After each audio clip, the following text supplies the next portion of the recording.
Quadratic equation का graph draw करते हैं। ग्राफ के लिए देखिए, सबसे पहले देखिए y बराबर एक्स स्क्वायर प्लस 1।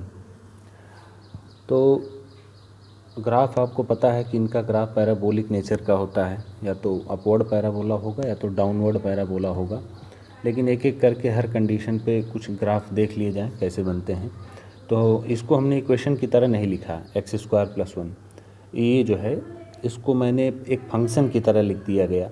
बड़ी क्लास में आप पढ़ेंगे फंक्शन लिखा जाता है, ये एक्स स्क्वायर प्लस 1 इसको आप फंक्शन मान सकते हैं, एफ ऑफ एक्स बराबर एक्स स्क्वायर प्लस 1, और यही एफ एक्स आप इसको वाई के बराबर मान लीजिए। इधर साइड लिख दिए हैं, जहाँ भी आप लिख सकते हैं बराबर वाई।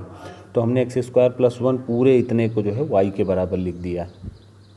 अब आगे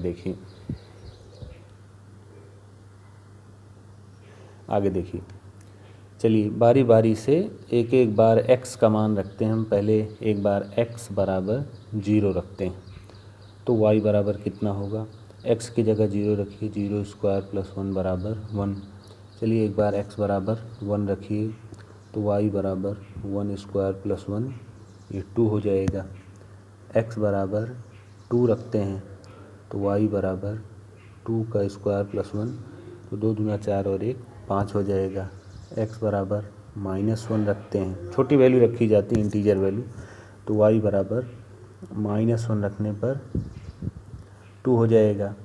x बराबर -2 रखने पर y बराबर -2 का स्क्वायर प्लस 1, ये 5 हो जाएगा।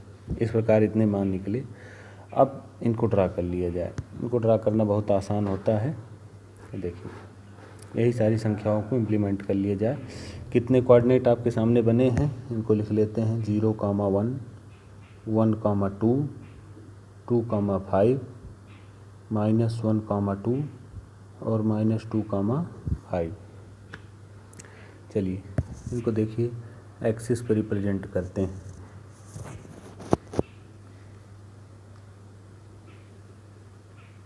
देख 1, 2, 3, इसके आगे हमने लिया नहीं, -1, -2, -3, और y एक्सिस पे भी मैक्सिमम मान 5 ही आया है। तो 1, 2, 3, 4 और 5। निगेटिव में कोई मान आया नहीं, निगेटिव में जाने की ज़रूरत नहीं है।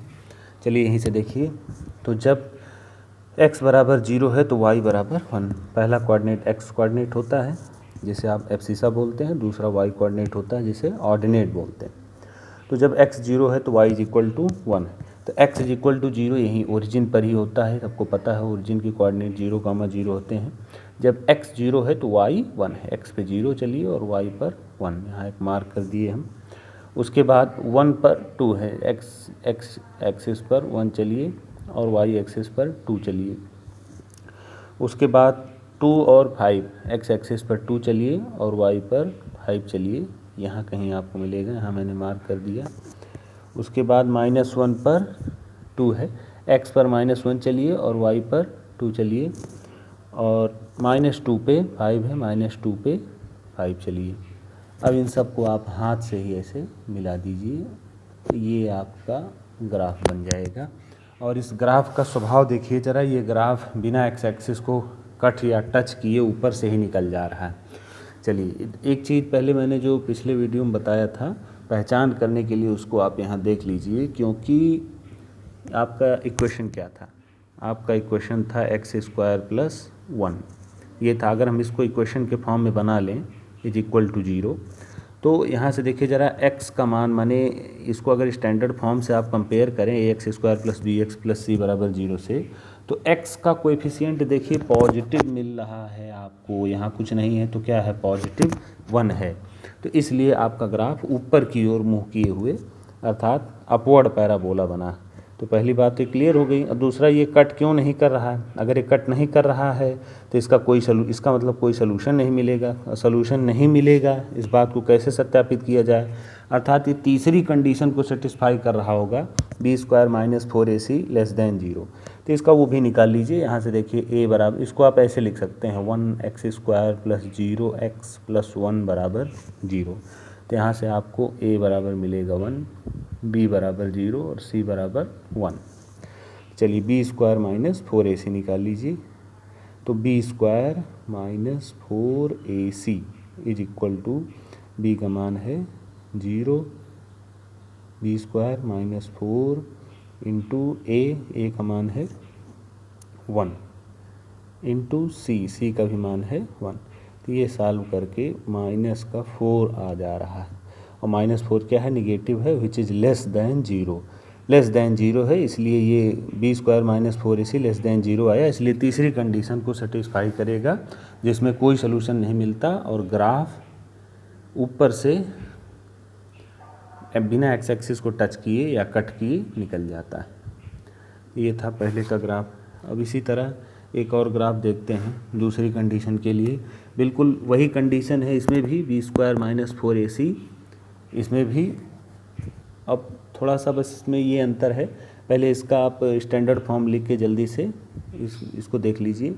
तो इसको हम स्टैंडर्ड फॉर्म में लिखते हैं, तो माइनस का 1x square plus 0x plus 1 बराबर 0। तो यहाँ से a बराबर -1, b बराबर 0 और c बराबर 1। तो यहाँ से b square minus 4ac is equal to b square minus 4 into -1 into 1। ये हो जाएगा प्लस का 4।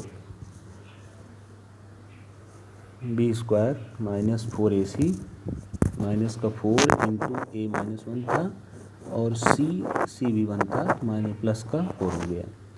अब इसका ग्राफ देखिए, इसका ग्राफ कैसे बनेगा इसको हम देखते हैं। इसमें प्लस का 4 आ गया है, तो ये दो जगह कट करना चाहिए, और रियल और डिस्टिंक्ट जो दूसरी कंडीशन थी, और माइनस साइन लगा है क्योंकि आपके क्वाड्रेटिक इक्वेशन में माइनस साइन लगा है, इसलिए आपका ग्राफ डाउनवर्ड बनना चाहिए।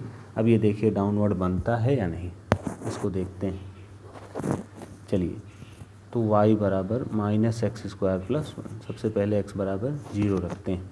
तो y बराबर हो जाएगा, माइनस साइन लगा है उससे कोई फर्क पड़ेगा नहीं, 0 के लिए हो जाएगा 1। x बराबर 1 पे देखते हैं, तो y बराबर माइनस साइन लगा है 1 का स्क्वायर प्लस 1, ये हो जाएगा 1 माइनस 1 0। x बराबर 2 के लिए देखते हैं, तो y बराबर 2 का स्क्वायर प्लस 1। तो 2 दूना 4 माइनस का होगा, उसमें से एक घटेगा, माइनस का 3 देगा। x बराबर -1, तो -1 का स्क्वायर प्लस 1 होगा, -1 और प्लस 1 कैंसिल होंगे, y बराबर 0 मिलेगा। x बराबर -2, -2 पे प्लस का 4 होगा, जो कि -4 में बदल जाएगा, -4 प्लस 1 से घटेगा, माइनस का 3 देगा। ये इतने मान मिलेंगे। अब इनके कोऑर्डिनेट हम बना लेते हैं।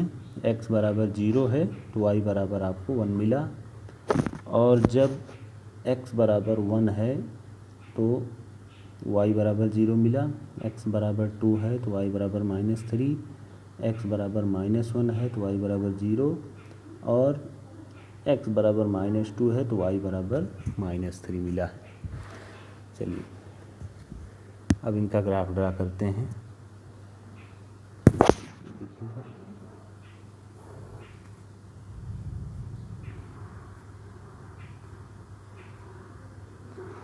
चलिए, y एक्सिस पे मैक्सिमम -3, -1, -2, -3। चलिए, x जब 0 है तो y 1, x एक्सिस 0 पे y 1 यहाँ कहीं मिलेगा।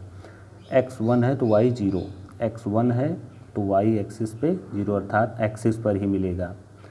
x 2 है तो y इज इक्वल टू -3, तो x 2 है तो y -3, डाउनवर्ड जाना पड़ेगा।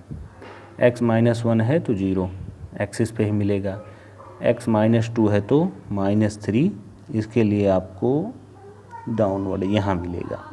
अब इन सब को आप ऐसे हाथ से ही मिला दीजिएगा, तो आपको एक डाउनवर्ड पैराबोला नीचे की ओर मुँह किए हुए मिलेगा। अब देखिए, इसमें बी स्क्वायर -4ac आपने कैलकुलेट किया था, तो वो 4 आया था, जो कि ग्रेटर दैन 0 है। और जब भी ग्रेटर दैन 0 होगा, कौन सी कंडीशन सेटिस्फाई होगी, जब भी discriminant b square -4ac greater than 0 होगा, तो आपकी ग्रेटर दैन 0 वाली कंडीशन, जिसमें 2 रियल एंड डिस्टिंक्ट रूट मिलते थे, वो सेटिस्फाई होगी। तो देखिए आपका ग्राफ जो है आपके एक्स एक्सिस को दो जगह कट कर रहा है, आपको दो रियल एंड डिस्टिंक्ट रूट मिलेंगे। और क्योंकि इस आपका ये जो क्वाड्रेटिक इक्वेशन था इसमें जो ए का मान था, माने एक्स स्क्वायर का जो कोएफिशिएंट था वो निगेटिव था, इसलिए ग्राफ आपका डाउनवर्ड नीचे की ओर मूव करके बना हुआ है। अब ग्राफ में इतनी जानकारी पर्याप्त है, आगे जानकारी अगले वीडियो में देंगे।